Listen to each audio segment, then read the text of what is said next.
So you found the one. The home that wowed you when your realtor first opened the front door. So now what? If you're at this stage in the home buying process, then stay tuned, because today we're going to be talking about the 5 things you're going to want to consider before writing an offer on your next home.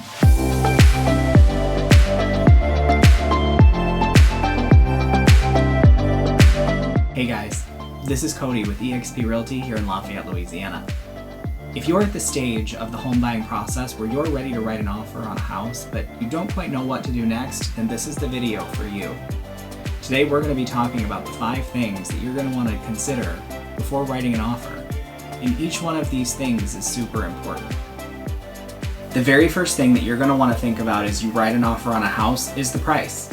How much do you want to pay for the home?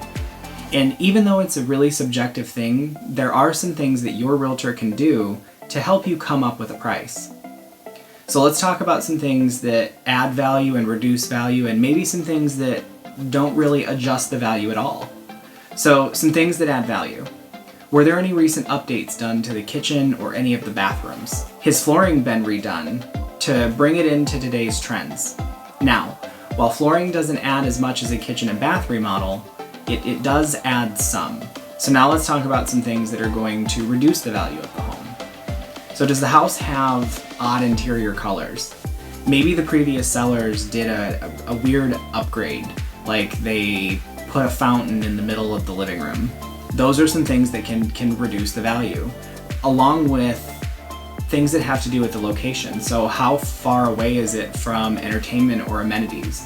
Or is there excessive road noise in the background? Like when you step out in the backyard, can you hear traffic?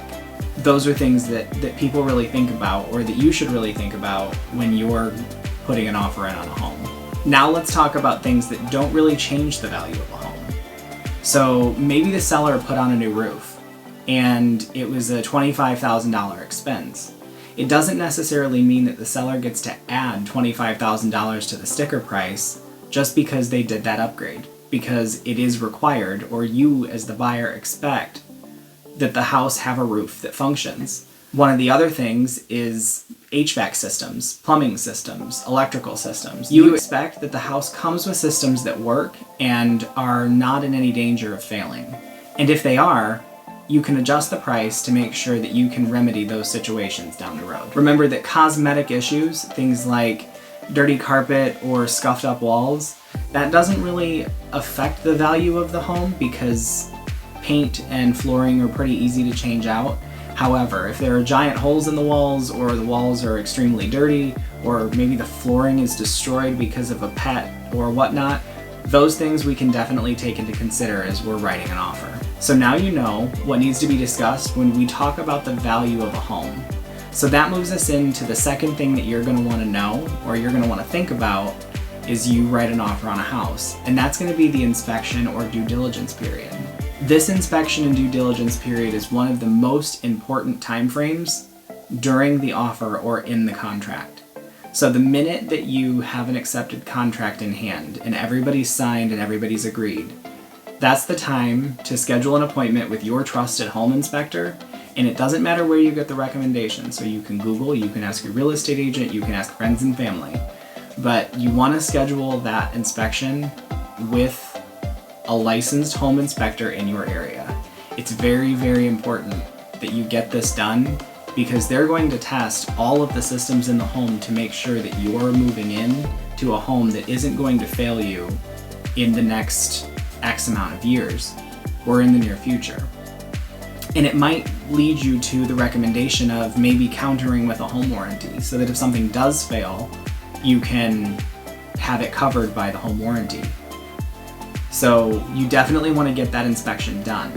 So that's something that's going to happen in the very first few days of your inspection and due diligence period. Now, how long can the inspection or due diligence period be? So I've seen contracts that have completely waived the inspection period. So they go right into the contract without having any type of an inspection done. I don't recommend this, but it is very competitive. So it puts your offer on the top of the stack if you waive that contingency, which we'll talk about at the end of the video. And I've seen inspection periods as long as 14, 15, 16 days. Now, the longer the inspection period, the weaker the offer. And there's quite a few reasons why you might want to extend that inspection period. Maybe you're moving in from out of state and you've only done video tours of the house. You know you like the house, but you've never seen it in person. So maybe you have to travel in from wherever you are to view the home, and you're going to have your inspection done at that time.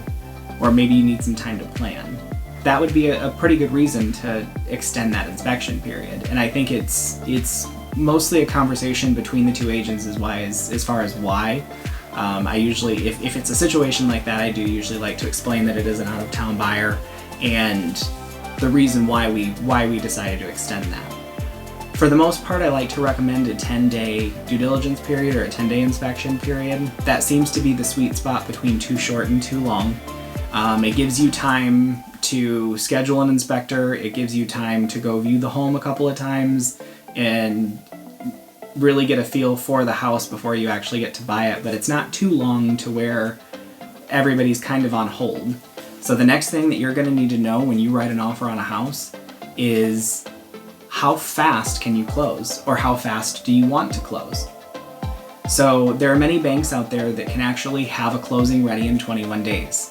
I've seen it happen many times in my career as a real estate agent. Most closings happen within 30 days. Or 45 days if they're government-backed loans, because there are additional approvals and additional inspections that have to happen with those specific loans. Now, the shorter the closing time, so the faster that you can close, the stronger the offer. So if you can close in 21 days, it does tend to move your offer to the top of the stack. And that's super important when you're looking to be competitive. You have to talk to your lender about closing time frame, because some lenders can't do it. Some lenders can. So you want to make sure that if you do want to close in the shortest amount of time possible, you have to have that pre-approval in place, and you have to go through a pre-underwriting process where they verify your income, they verify your employment, they really pick apart your credit history. So that's something, if you did want to close in a faster amount of time, you want to let them know that this is something that you're interested in so they can get that started. And if they don't offer it, then it does allow you to move to another lender. That brings us into the fourth thing that you're going to need to consider when writing an offer on a home, and that's going to be the amount of deposit that you want to put down. So I've seen deposits as little as $250, and I've seen deposits as high as $5,000. And it all just really depends on the house. It depends on the area that you live in. Most local areas have some type of a standard, even though there is no real set standard for deposits. You want to give the biggest deposit that you feel comfortable with. Here in the state of Louisiana, you can get that deposit back for whatever reason, as long as you're within your due diligence period. And there are contingencies in place, which we'll talk about next. That is actually the fifth thing that you're going to want to consider. But there are contingencies in place that do allow you to get that deposit back depending on certain things in the contract. So for me, I like to recommend a $1,000 deposit on most homes, because it shows the seller that you're serious. But the deposit and the amount that you put down is completely up to you. So now let's talk about the last thing that you're going to need to consider as you write an offer on a house, and that's going to be contingencies. So here in the state of Louisiana, we have 3 contingencies that are baked into every contract. And that's going to be your inspection period, your appraisal, and your approval for financing. So if any of those 3 things, if the stars don't align and those 3 things don't end up shaking out, that allows you to get that deposit back, because it wasn't your fault that you decided not to purchase the home. The inspection period gives you the chance to really critique the home and really go through the home with a fine-tooth comb to make sure that there's nothing wrong. The appraisal makes sure that it ensures that you're not spending too much money on the home compared to market value. Now, if you really like the house, if you really love this house, you can come up with additional down payment to move forward with the home if the appraisal comes in low. But market value, most of the time, is market value.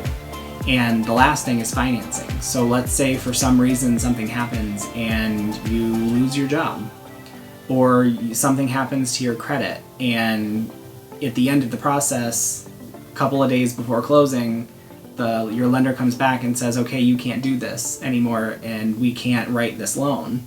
That's another reason you'd get your deposit back, because ultimately financing didn't shake out and it wasn't your fault. You went into it with the pre-approval and it's all good. Now, there might be some hurt feelings, but it's okay. It happens.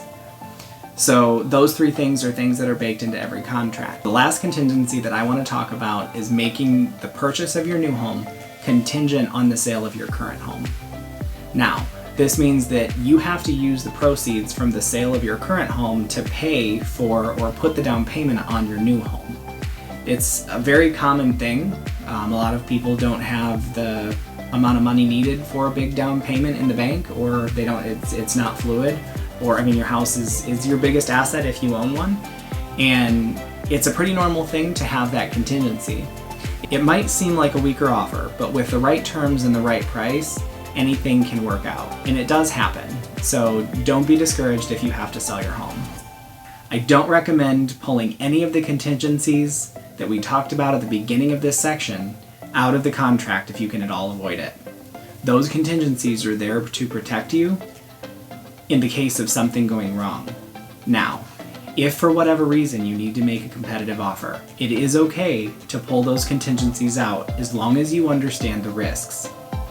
And your realtor will go over the risks with you if they think that that's the only way you're going to win. So what's the perfect offer? Well, the simple answer is there isn't one. Every situation is different, every contract is different, and your situation is going to be different from the last buyers that your real estate agent worked with. At the end of the day, it's up to you as far as what price to choose, what inspection period to use, what contingencies to leave in or take out, and how much of a deposit to put down. I recommend listening to your real estate agent because they know the market and they're there to help you and guide you into winning the home of your dreams. Alright guys, that's all for today's video. Again, this is Cody with eXp Realty here in Lafayette, Louisiana. Thank you so much for watching until the end. I do really appreciate it. If you like this video, give it a thumbs up down below, subscribe to my channel, and hit the bell button so you get notified as soon as I upload a new video. I do upload a video every Thursday, and I'm also sending out a weekly email on Friday to give everyone an update on what's going on in the real estate market here in the Acadiana area. Again, thank you so much for watching until the end, and I'll see you in the next one.